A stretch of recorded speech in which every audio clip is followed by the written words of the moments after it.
The information contained in this podcast is an expression of opinion and does not constitute investment advice. This is the Gold Money podcast with Alasdair Macleod, keeping you up to date with expert opinion on precious metals and the markets. Hello, this is Alasdair Macleod, and I'm delighted to have a returning guest, Gerald Celente, who's the publisher of TrendsJournal, which can be found on TrendsJournal.com. Gerald will be familiar to our listeners, not least because he has a way with inventing portmanteau words like sheeple and prostitutes, which hardly need explaining. Welcome, Gerald. Oh, great being back, Alasdair. As the title of the Trend Journal suggests, you specialise in tracking and analysing social and political trends. I think that's a fair description, isn't it? It is. Well, can we start then with the United States? Because I see unemployment as a real problem. I don't believe the government statistics. I believe John Williams of Shadow Stats when it comes to inflation, and it looks to me like there is very little hope, almost no hope, of economic recovery getting the government out of its deficit.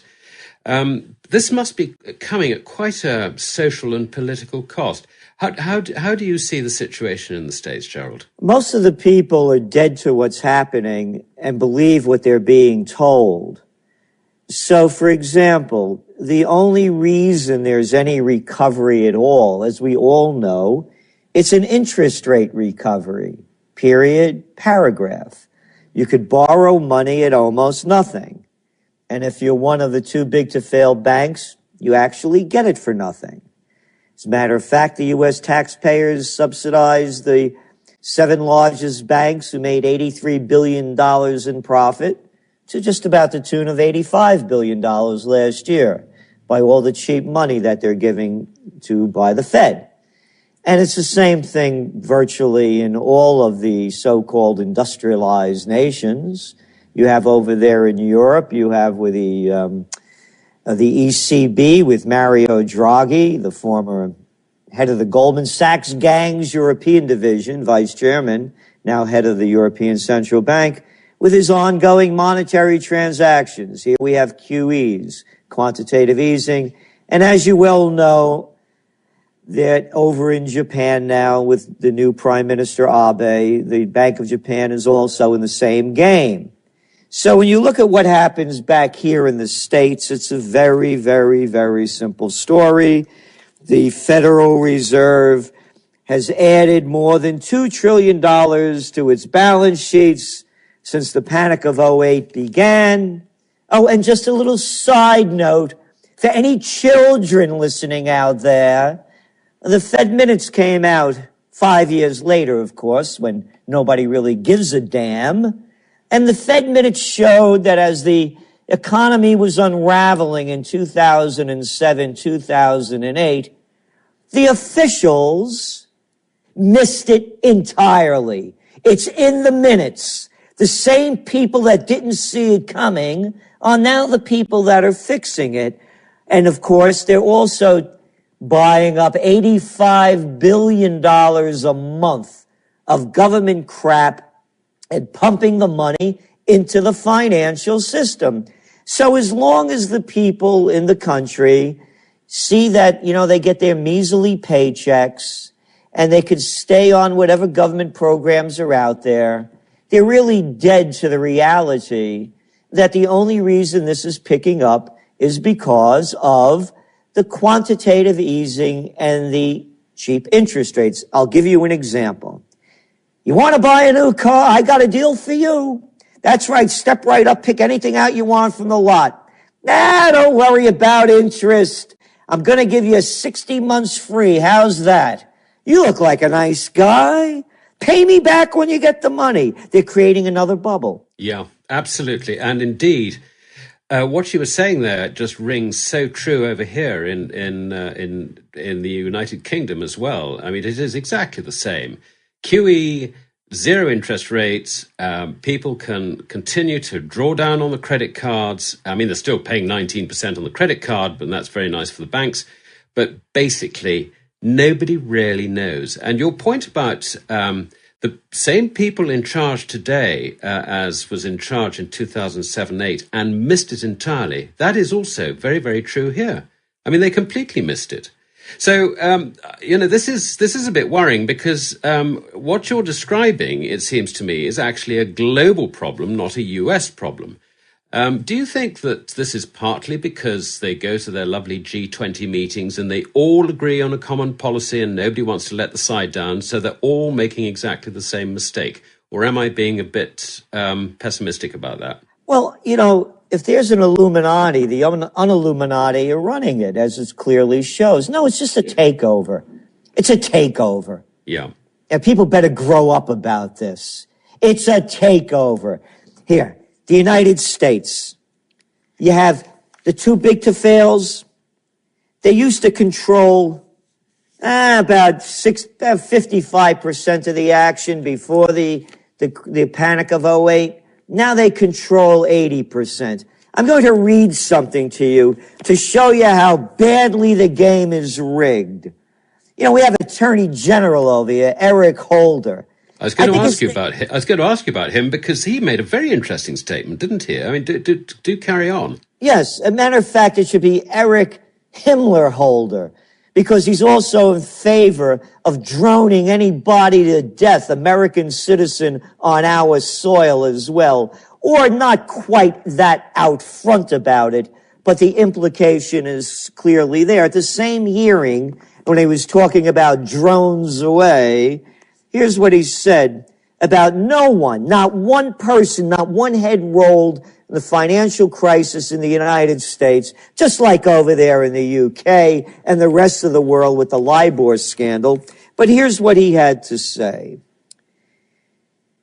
He said, I am concerned that the size of some of these institutions, meaning the banks, becomes so large that it does become difficult for us to prosecute them when we are hit with indications that if we do prosecute, if we do bring criminal charges, it will have a negative impact on the national economy, perhaps even the world economy.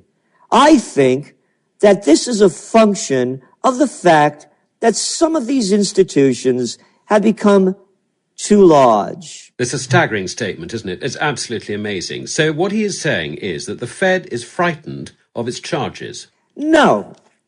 What he's saying is he's a flunky for the bankers. And they won't prosecute them. But you don't jaywalk, don't have one drink too many, or don't be 15 minutes late on paying your taxes. Because they're going to nail you. It's a takeover. It's a global takeover. Let's make this really simple. What they call austerity measures. What a polite word. I got an austerity measure for you. Here's what the deal is. I'm a banker. I'm a wanker. I'm going to make a lot of bad bets. I'm going to stretch myself all over the place to get as much money as I can, and I don't care who I loan it to. And then, when you can't pay it back, here's what we're going to do. Screw the taxpayers. Get every damn nickel you can from them. We'll call it privatization. Isn't that a polite word? We're going to take the most valuable assets of your public lands, your public properties, and your public resources, and we're going to sell them to our friends because we don't like taking losses. Yeah, there's an acceleration, isn't there, of the sequestration of citizens' property. And governments are protecting themselves first and foremost, and they care about their citizens secondly, or not at all in some cases, I suppose. So but can I just move on a little bit? Because one of the things I remember when we spoke back in New York, which must be, about 18 months ago, you warned me that the Arab Spring was the start of something which is going to be very, very serious. Now, since then, we've had Libya, we've had Egypt. I think Tunis was just about happening when we met in New York, and everything in the Middle East and the Maghreb has gone very, very sour. And I think I just don't know what the exit on this is. I mean, is there a willful destruction behind this by the big powers? I mean, you know, they've ended up in Egypt with another Mubarak, as you point out in your Trends Journal. What's your view on this, Gerald? Well, what we said, and of course we had forecasted in the Trends Journal before it happened, is this wasn't an Arab Spring. That was polite language for revolution. Yeah. It's very simple. And the same thing is going on in Europe. Far too few have much too much, and way too many have much too little. You have over there what do you have, 90 million people living in Egypt. They're lucky to be making between $4 and $10 a day, while the crooks at the top of the pyramid are scamming all the dough. Same thing in Tunisia, same thing around the world. So what you're looking at, again, when you have the indignados taking to the streets in Spain, when you see riots virtually every day now in Greece, how many hundreds of thousands took to the streets in Portugal? It's class warfare. And what the United States and the other imperial powers, like the UK, Germany, and France, they can't get over their colonial trips. Isn't it wonderful? All of a sudden, France is back in Mali. Hey, Alasdair, couldn't be because they pulled out 50 tons of gold there last year. Oh no, the French can't get over that French Sudan trip that they've been on since the 1890s? And what about Libya? Wasn't that a wonderful humanitarian mission? Yes. Couldn't be because of the oil, could it? Or it was the sand, the quality of the sand that they have over there. No, it's imperialism, and you have a bunch of psychopaths in charge. Yeah. And that's what nobody wants to call a spade a spade. These are a bunch of sick people, and General Dwight D. Eisenhower warned the American people of this before he left office. 5-star general, supreme commander of the Allied forces, not one of these little chicken hawks like Cameron or Sarkozy or Hollande or Bush or Obama that never fought a day in their lives. This is the guy that ran the supreme commander of the Allied forces during World War II, warns the American people that the military-industrial complex is taking over the nation. Here we are. Love Afghanistan. Wonderful job, wasn't it? Hey, how about that Iraq war? Only cost $1 trillion, killed 1 million people, poisoned the place. Oh, and that lovely humanitarian mission in Libya. Wasn't it beautiful? Yeah. It is amazing. I couldn't agree more. And Syria. I mean, what the hell's going on in Syria? They don't seem to have quite got the courage to go in there. I mean, thank goodness they haven't. Presumably that's because the Russians are watching Syria very, very closely, and it's just getting a bit too close to them for global comfort. I mean, do you have a view on Syria? Yes, it's more of the United States and NATO trying to destabilize the nation and keep it into its grips. When you look at Syria, who's there? Who is Syria's ally? Couldn't be Iran, could it? No, not possibly. No. Yeah. Oh, of course, we also forgot to mention Yemen and Bahrain. Don't say anything bad about Bahrain, though. They could slaughter and torture all the people they want because, hey, after all, the United States has its 5th Fleet Station there. And it's the same puppet government the Brits put up there, you know, during the Great Game days. So going back to Syria, it's Syria, the only port in the Mediterranean that China and Russia could go into. They're the biggest ally of Iran. They also are a supporter of Hezbollah in Lebanon. And let us not forget that the Israelis lost against Hezbollah in Lebanon back in the day of, I believe it was 2008, if my history serves me properly. Yes.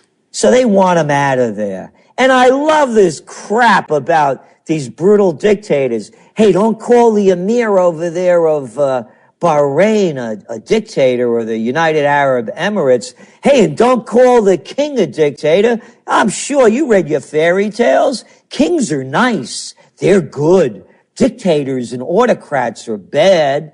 I mean, this is kids' crap. Who's behind putting all the money into Syria? The Arab Little League, Qatar, Saudi Arabia, these brutal dictatorships where there are no freedoms. Oh, indeed. Absolutely. Yeah, and then, I mean, there's so many conflicts. You've now got Japan and China over the Senkaku Islands. I mean, that's just about oil, I think, isn't it? Or is it any more serious than that? I don't know, but you're 100% right about it. And look, I've said this before, I keep saying it, and I'll say it again. History is repeating itself. Crash of 1929. A Great Depression, currency wars, trade wars, world war. The Panic of '08, the Great Depression, there's a depression on. You pointed out about the phony numbers coming out of the United States and the accurate ones from John Williams Shadow Stats. There's a depression in Greece. They don't call it that. Oh, it's only 27% official, over 50% unemployment among youth in Greece and Spain, and averaging throughout the Eurozone about 28%. And then, of course, the same high numbers of unemployment in Portugal, Italy, Slovenia, Romania, Bulgaria. It's a depression. Yeah, Ireland. I quite then agree. You have the currency wars. The currency wars are going on. You heard Abe, the new prime minister of Japan. What did he say? There's a currency war. What did he do? He devalued the yen, lost 20% since he came into power in December. Oh, and by the way, gold prices are going down. Not if you live in the UK and Japan. No. Not as you watch your sterling and your yen go into the toilet, or as we used to say in the Bronx, turlet.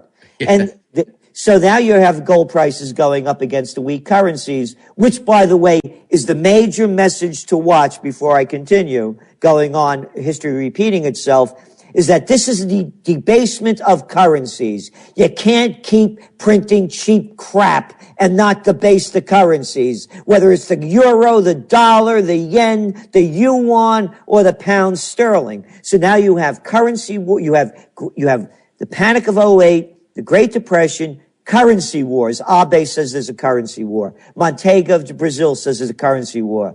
Mervyn King of the Bank of England, a currency war. Axel Verba, the former head of the chairman of the president of Bundesbank and now head of UBS, there's a currency war. As you well know, there was the G20 meeting. The major issue was the currency war. And now you're asking about Japan and China. It's world war. You talked about what was going on in Syria, what's going on in Yemen, what's going on in Libya, what's going on in Bahrain, and all of the social unrest throughout Europe. It's war. They're leading us to war. When all else fails, the money junkies, the psychopaths, take you to war. Yeah. Now, I think it's you're absolutely right, demonstrably on that. But these are all external wars. We now have a situation, I think, as you pointed out earlier, that governments are beginning to turn in on their own people just so that they can survive. Now, as that increases, that's going to develop civil unrest, internal unrest a lot more. Do you think there is going to be a switch in 2013 from that external emphasis towards, if you like, an internal or domestic emphasis in these major hotspots? In some countries, yes. In other countries, no. In the United States and the UK, I would say no. And I'll tell you why. Processed food, processed bodies, processed minds, processed news, and you have a processed population. They're dead. The United States, they're taking more prescription drugs and painkillers than anywhere else in the world. The UK isn't far behind. Look what the people look like. Look what they watch. Look who they listen to. So in those countries, no. But in more advanced societies where people still have courage, where they still don't eat a lot of crap, and they care about what they put into their bodies, what they think, and what they watch, I believe there's going to be revolutions. And when you're looking at Italy, I think you're seeing the beginning of it. And when you look to Germany, I think you're going to see another part of it. And when I think you start looking to Greece and to Spain, you're also going to see more of it. No, I think that's interesting, and I cannot disagree with it. I can't fault your logic. Turning to Italy, I mean, you are of Italian origin, New Yorker. Do you still have close ties with Italy? Do you go there? Do you follow the political scene at all? Oh, very closely. As a matter of fact, I dated an Italian woman for many years, so I used to go back and forth. And I love Italy, and and of course, my passion is with Italy. So I've been following it for years. As a matter of fact, I was following Beppe Grillo since about 2002 when he came out walking on his hands to do the State of the Nation address following Berlusconi, and did so because he said the world was upside down, and the only thing that could save it was if God himself came down to earth. But then he warned, this time, don't send a boy to do a man's job. So I never considered him a comedian, as the media does. I considered him as a brilliant satirist. Yeah. And as I look what's going on in Italy, Alasdair, I believe that it is the model for the future. It's not a protest, it's a movement. And that's very different. People go out to the streets and protest, and then they go back after it's all over, or else the government falls. And what replaces it is more of the same, but worse, as we've seen in so many instances, whether it's Tunisia or Egypt, and you just keep going around the world. But this is a real movement. And the keys behind the movement that I'm most intrigued with is this call for direct democracy. I mean, after all, it works pretty well in Switzerland. What is it, about 7 million people? That's correct, yeah. Yeah, food's pretty good, highest standard of living in the world. And everybody has guns, by the way, and they don't blow each other's brains out. They vote on issues. The people vote, not the politicians that are in the pockets of the most powerful and the ones that fill their pockets with the most money. So I think the Beppe Grillo movement, and where he wants to also have a referendum on whether or not to stay in the euro, as well as what's going on in Germany with a referendum as well, is starting to be talked about whether or not to stay in the euro, is really the future. The people have to take the government into their own hands, because these are not governments of the people, by the people, for the people. As I mentioned, it's a takeover. It's a takeover in every field. You know, when I was a young boy growing up in the Bronx and Yonkers, there was a quaint little thing they used to have. They had hardware stores. Now all we have is we have Home Depot. We have Lowe's. You don't have them anymore. Back in the old days, we had another quaint little thing. We had pharmacists. Now we have CVS and Walgreens and Rite Aid. We had something else. We had mom and pop shops. Now we have Walmarts and Targets. It's a takeover in every field. And then when you look at Italy, look at all of the small businesses, of course, now that are going out of business. Why do people love going to Italy so much for? Oh, it couldn't be because of the fine food and the lifestyle. And you only get that lifestyle by not working for the corporate man and making $62.50 a week stocking shelves and getting a hernia and then being thrown into the ditch after you're no good anymore. So I believe that what's going on in Italy is a model to follow. That's interesting. And it's very hard to see how the Eurozone can stay together with such a big fundamental democratic change being imposed on the government. And I was interested in what you're saying about Switzerland, because I've long shared your view about Switzerland, that its strength is that the politicians have their power limited. And I was actually told by a politician, the worst place to be a politician is Switzerland, which to me recommends it. So, of course it does, yeah. Now, I think what I see, and I'd be interested in your comments, what I see is the collapse of the purchasing power of paper money. Now, one of the really important things about such an event is the effect on food prices and the effect on energy prices. And that, I would have thought, is very, very destabilizing.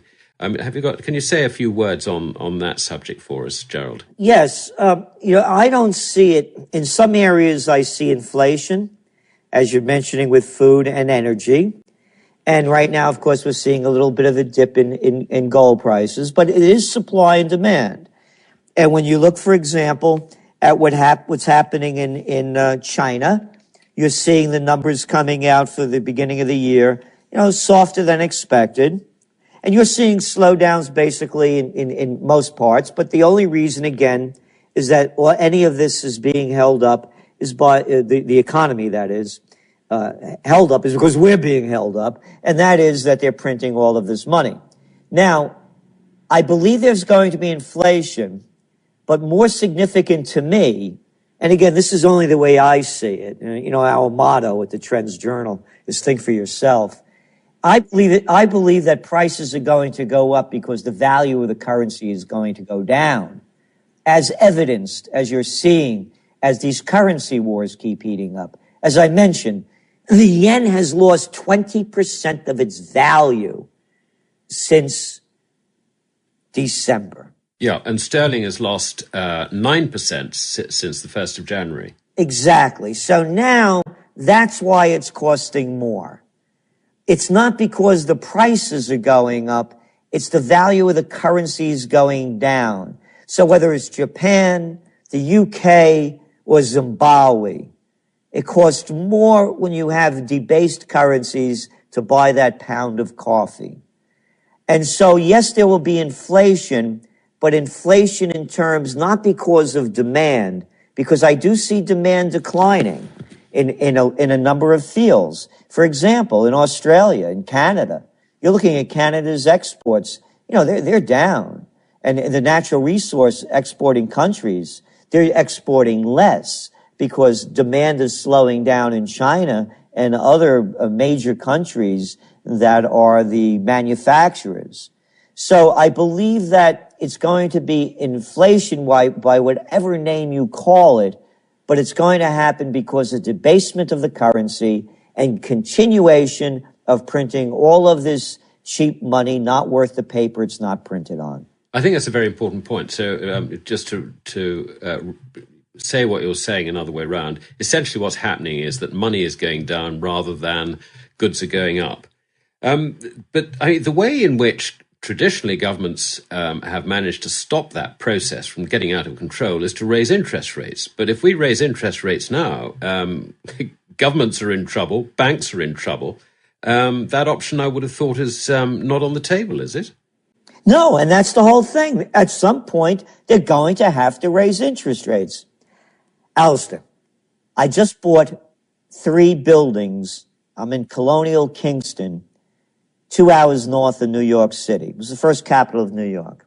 For Europe, this isn't old, but here it is. I just bought 3 buildings that predate the Revolutionary War. Here's the interest rates I got. 2 of them were commercial, 3.2%. 3.2%. Amazing. That's commercial loan. Another one locked in for 15 years at 2.875. That's going to be a no-brainer because John Williams reckons that inflation is running at 9%. Exactly. And the debasement of the currency, I'm going to be paying back with cheaper money. Yeah. So that's why I'm doing it. I'm not doing it because I'm a real estate speculator. It's because I love where I live. I love where our business is. And these are beautiful buildings that I want to restore and put them in better shape. So when I pass on, they're there for future generations.